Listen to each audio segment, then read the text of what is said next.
महाभारत में पांडव जब पुरोचन के द्वारा बनवाए गए लाख के महल में निश्चिंत होकर रहने लगे, तब वहां पर एक सुरंग खोदने वाला, जो कि महात्मा विदुर का बड़ा ही विश्वास पात्र था, वह आया।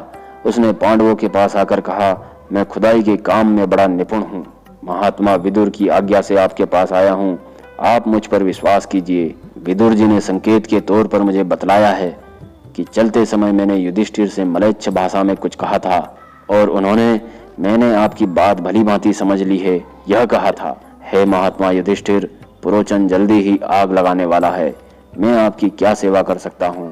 तब युधिष्ठिर ने कहा, भैया मैं तुम पर पूरा विश्वास करता हूँ। हमारे जैसे हित चिंतक विदुर जी हैं, वैसे ही तुम भी हो। हमें अपना ही समझो और जैसे वे हमारी रक्षा करते हैं वैसे ही तुम भी करो। इस आग के भय से तुम हमें बचा लो। इस घर में चारों ओर ऊंची ऊंची दीवारें हैं, एक ही दरवाजा है। तब वह सुरंग खोदने वाला कारीगर युधिष्ठिर को आश्वासन देकर खाई की सफाई करने के बहाने अपने काम पर डट गया। उसने घर के बीचों बीच एक बड़ी भारी सुरंग बनाई और जमीन के बराबर ही किवाड़ लगा दिए। पुरोचन उस महल के दरवाजे पर सर्वदा रहता था, कहीं वह आकर देख न ले, इसलिए सुरंग का मुंह बिल्कुल बंद रखा गया। पांडव अपने साथ शस्त्र रखकर बड़ी सावधानी से उस महल में रात बिताते थे। दिन भर शिकार खेलने के बहाने जंगलों में घुमा करते। विश्वास न होने पर भी वे ऐसी ही चेष्टा करते मानो पूरे विश्वासी हैं। उस खोदने वाले कारीगर के अतिरिक्त पांडवों की इस स्थिति का पता किसी को नहीं था। काफी समय बीत जाने के बाद पुरोचन ने देखा कि पांडव बड़े ही विश्वास के साथ इस महल में रहने लगे हैं। उसे बड़ी प्रसन्नता हुई। उसकी प्रसन्नता को देखकर युधिष्ठिर ने भाइयों से कहा कि पापी पुरोचन समझ रहा है कि ये ठग लिए गए हैं, यह भुलावे में आ गया है, अतः अब यहाँ से निकल चलना चाहिए। शस्त्रागार और पुरोचन को भी जलाकर अलक्षित रूप से भाग निकलना चाहिए। एक दिन कुंती ने दान देने के लिए ब्राह्मण भोजन कराया। बहुत सी स्त्रियां भी आई थी। जब सब खा पी कर चले गए, तब संयोगवश एक भील की स्त्री अपने 5 पुत्रों के साथ वहां भोजन मांगने के लिए आई। वे सब शराब पीकर मस्त थे, इसलिए बेहोश होकर लाक्षा भवन में ही सो रहे थे। सब लोग सो चुके थे। आंधी चल रही थी, भयंकर अंधकार था। भीमसेन उस स्थान पर पहुंचे जहां पुरोचन सो रहा था।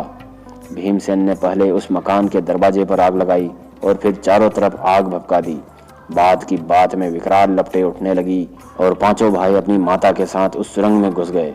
जब आग की असहाय गर्मी और उत्कट उजेला चारों ओर फैल गया और इमारत के चटचटाने तथा गिरने से धाएं धाएं ध्वनि होने लगी, तब पुरवासी जागकर वहां दौड़े आए।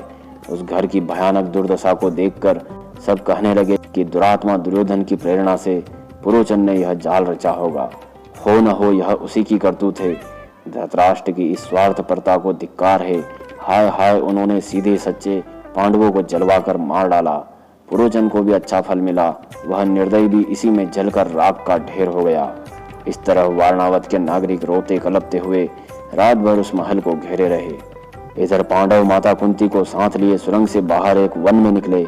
सब चाहते थे कि यहाँ से जल्दी भाग चलें, परंतु नींद और डर के मारे सब लाचार थे। माता कुंती के कारण फुर्ती से चलना असंभव हो रहा था। तब भीमसेन माता को कंधे पर और नकुल सहदेव को गोद में बैठाकर युधिष्ठिर और अर्जुन दोनों को हाथों का सहारा देते हुए जल्दी जल्दी वहां से ले चले। उस समय भीमसेन बड़ी तेज गति से चलकर गंगा जी के तट पर पहुंच गए। मित्रों, महाभारत की यह जानकारी अगर आपको अच्छी लगी हो तो इस वीडियो को लाइक शेयर करें और चैनल को सब्सक्राइब करें। धन्यवाद। जय श्री कृष्ण।